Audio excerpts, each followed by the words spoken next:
Hi everybody, welcome back to my mini homestead, and today, because Valentine's is just around the corner, and my mom volunteered me to make sugar cookies for our church banquet, I am going to share my recipe with you, and I'm going to show you how to make it. And I've got a few tips along the way so that you don't have to use one of these or take a tea towel and put it over your mixer so you don't get flour flying around. So make sure and watch it to the end, and I have more videos I'm posting about the sugar cookies as well, how to make the icing, how to decorate 3 different cookies, so don't miss those videos as well. So as you saw from the intro, we're making sugar cookies, and I'm actually going to make 2 different batches today. I'm making just a lemon sugar cookie where I just take my regular sugar cookie, my vanilla sugar cookie recipe, and I add some lemon. I'm using lemon essential oils, but you can also use this here flavoring, and they come just in little bottles, and you just put in a couple drops. It doesn't take much at all. I just have lemon essential oils and I love it, so I'm using that instead. And then I am making red cinnamon hearts cookies. They're so good. So I'll tell you about how I change that up for the recipe in just a minute. Down below, you're gonna find 2 different recipes. I guess 3 different recipes. My vanilla sugar cookie recipe, my lemon sugar cookie recipe, and then of course my cinnamon heart recipe. Now this is a recipe that I designed myself. I had tried out a bunch of different recipes and then I tweaked them, and this is what I got. It gives enough rise to your cookie to make it a really good cookie, but it doesn't have that real domed sugar cookie thing to it. And I do something at the end just to ensure that it's a little flatter, and I'll show you that. So we're going to talk about our wet ingredients first, and there's really not that much you need, so let me show you. So here are my ingredients that are going to go into my mixer for my wet. I've got a cup of butter, 3/4 of white sugar, 3/4 of brown sugar. I just like the color and the taste that it gives to the cookies.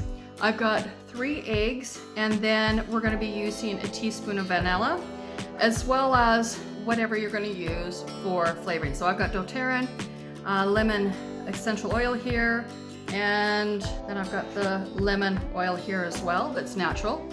And that's it for our wet ingredients. Now, the difference if you are try to do the cinnamon heart is I take 1/4 cup of the white sugar out, and then what I do is I grind up my cinnamon hearts, and I add 1/4 cup of my cinnamon hearts, and then 1/8 cup of the ground cinnamon hearts. And I find that gives you the right sweetness to replace the sugar, as well as give you that flavor of the cinnamon hearts.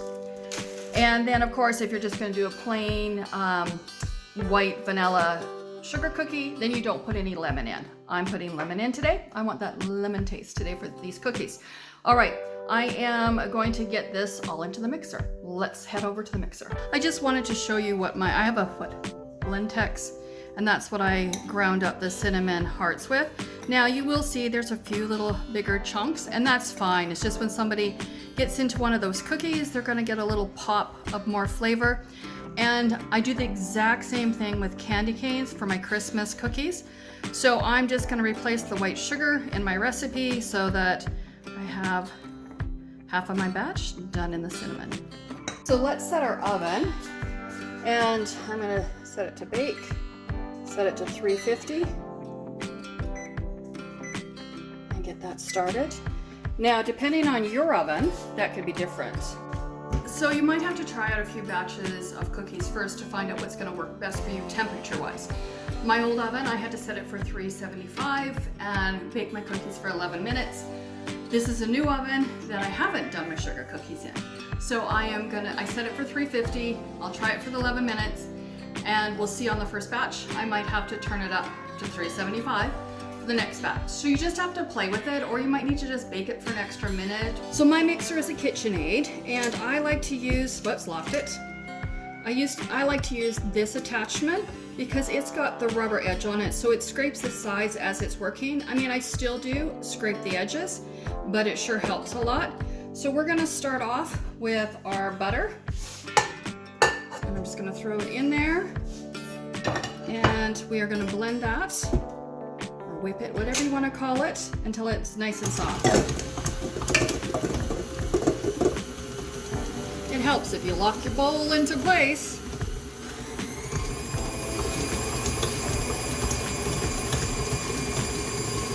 And then to that, I'm going to add my sugar.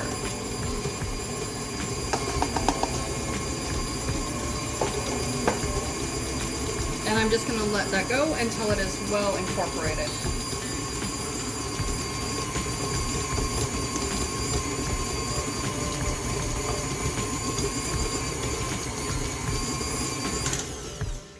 So with this attachment, what I find is it pulls it all away from the sides.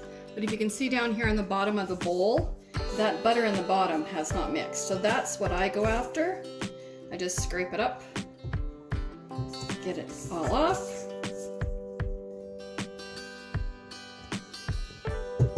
And then continue. Now it may not look like I have very much in here, but remember I've split my, my ingredients in half.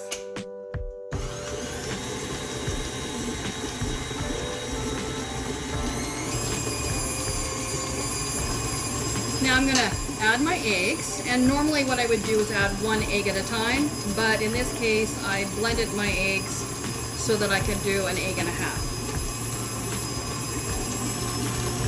And I'm just gonna add a bit at a time, let it incorporate into it, and then continue. So normally you would add 1 egg, let it mix well, add the second, and then add the third.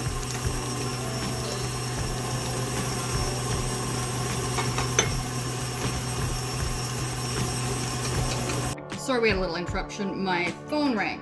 So we have the eggs, the butter, and the sugar in here, and the one thing left that we have to add is our vanilla.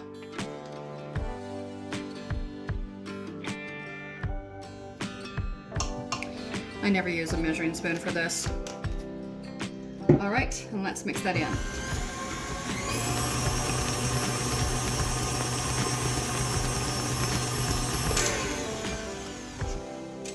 Now once more, I am going to check the bottom, and even here on the paddle, because I can see I've got some of sugar butter, or butter sugar, whichever you want to call it, not exactly incorporated.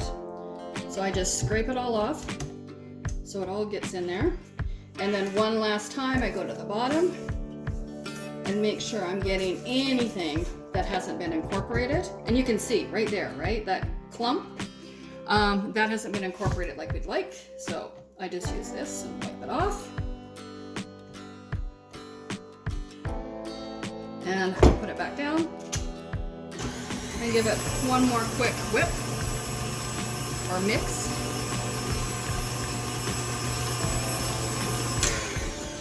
And good enough. Okay, so let's talk about our dry ingredients, and there really isn't a whole lot. There's 4 cups of white flour.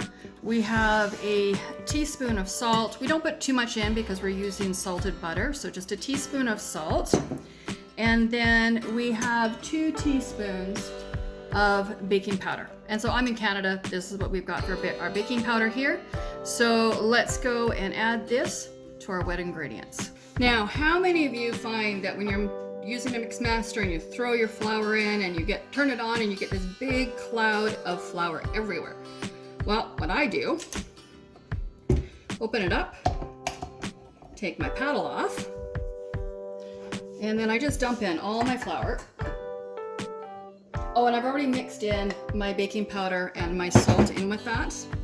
And then what I do is I just go in here with the paddle first, get my arm out of the way, and mix it up this way.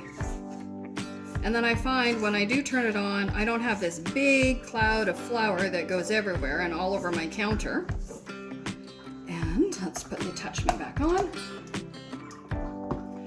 Drop it back down. Now, there's another trick when you're making cookies as well. You don't want to mix it very long. You just want to do it enough to get it incorporated, because you don't want to get the glutens working in the flour, in the cookie dough like you would with bread. So I'm going to turn it on, and I'm going to turn it on slowly. See? No big cloud of flour going everywhere. So you just want to keep a really good eye on it. just so it's getting incorporated, and you can tell by the machine it's working a bit harder. And we're gonna call that done. It's just incorporated. All right, let's take this over to the counter. Okay, I don't know if anybody noticed, but I forgot to add my lemon flavoring. So I did go back, add it, gave it a couple more mixes. Hopefully it's not too much, but it smells like lemon. And then this is what I use. I use this as a rolling pin, and I have my little edges, and I always use this for my cookies, because you get your cookies at exactly the same thickness. I don't know about you, but I'm just not good enough to eyeball it and say, oh, that's good. And then I use parchment paper, and this is what I use. And I just go to the dollar store, Dollarama, grab some of this parchment paper. And this way I am not adding any more flour to my recipe. And I just find that it works great. Now, normally what I would do is I'd be working with a full recipe, and so I would separate or split my dough in half. But this, I've already mixed it as a half. So, whoops, there's my dough. And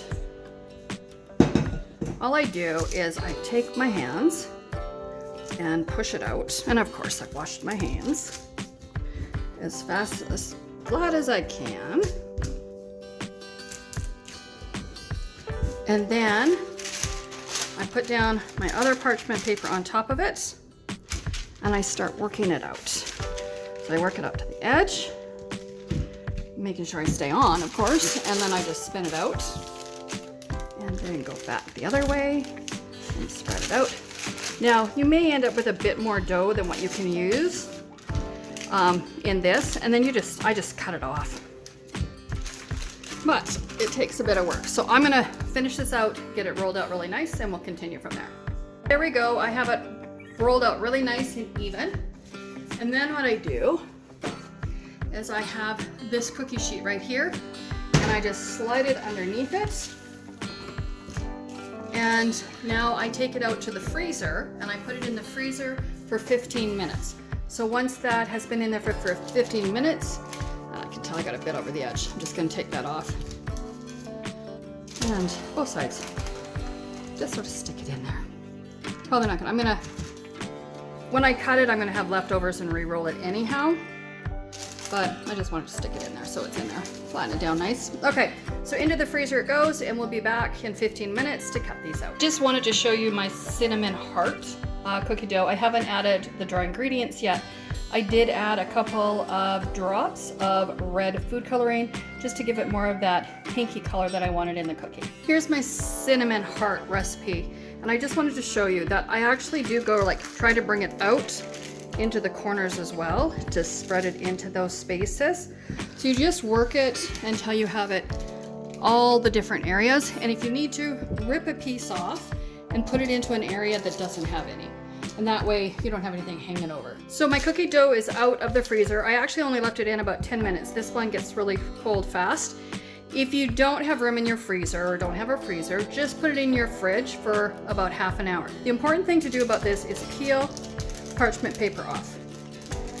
So you peel it off the one side, then you lift it up, flip it over, and peel it off the other side. This way, my cookie dough is taken off. This way, your cookie dough will release from the paper when you go to cut it out. So, just gonna pull it off. It doesn't want to come off today. All right, there we go. Now the next step to do is to get a cookie sheet. And what I have for my cookie sheet is this one here. It's got air in it, and actually it's like Cake Boss. I picked it up at Canadian Tire here in Canada.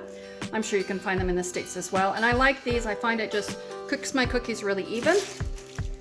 And then I take my parchment paper and I put it on top of it for baking. So now I have, parchment paper doesn't want to lay down. I have 3 different cookies that I'm doing. I have a red heart, and I believe I got this one as a kit from HomeSense. And then these ones I've ordered online. I have a whole set of different size hearts. We're not doing really big hearts today, and I'm just gonna go in and start cutting them out. And some of them will come right out, and then that's great. Just pop them out and put them on your parchment paper. I'll continue.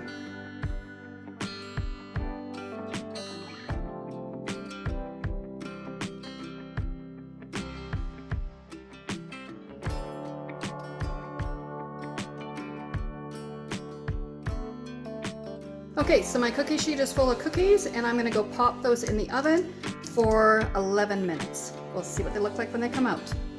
I thought we'd have some fun with our leftover dough. So what I did is I just rolled it into sort of a strip and then combined them together.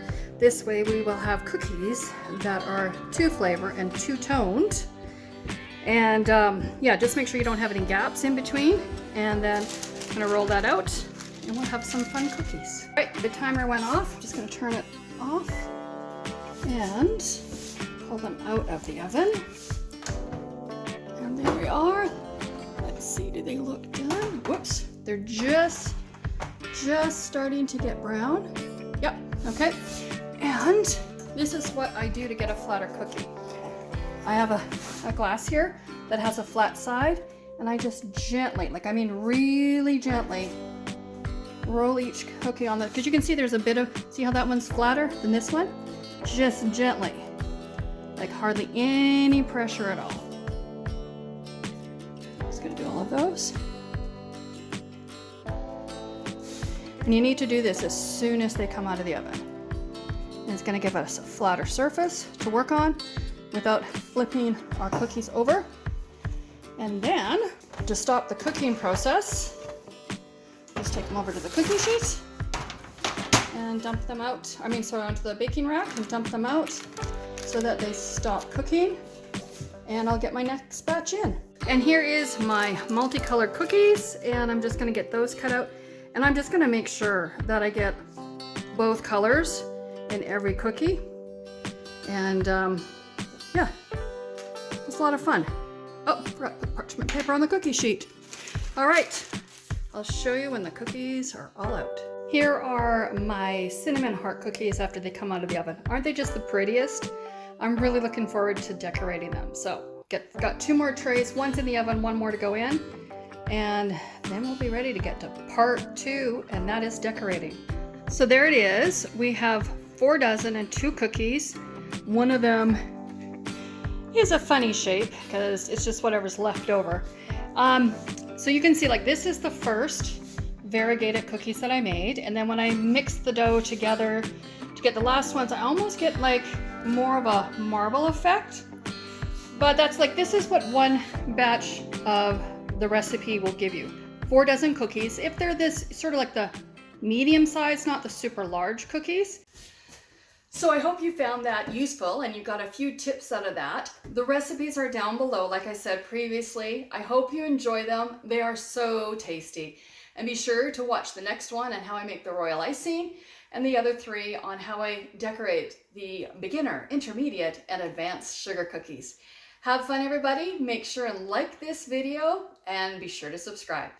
I will be doing some Easter sugar cookies in a few weeks, so stay tuned for those as well. And they're going to be quick and easy ones. You don't even have to have a cookie cutter. We'll see you in the next video. Bye, everybody.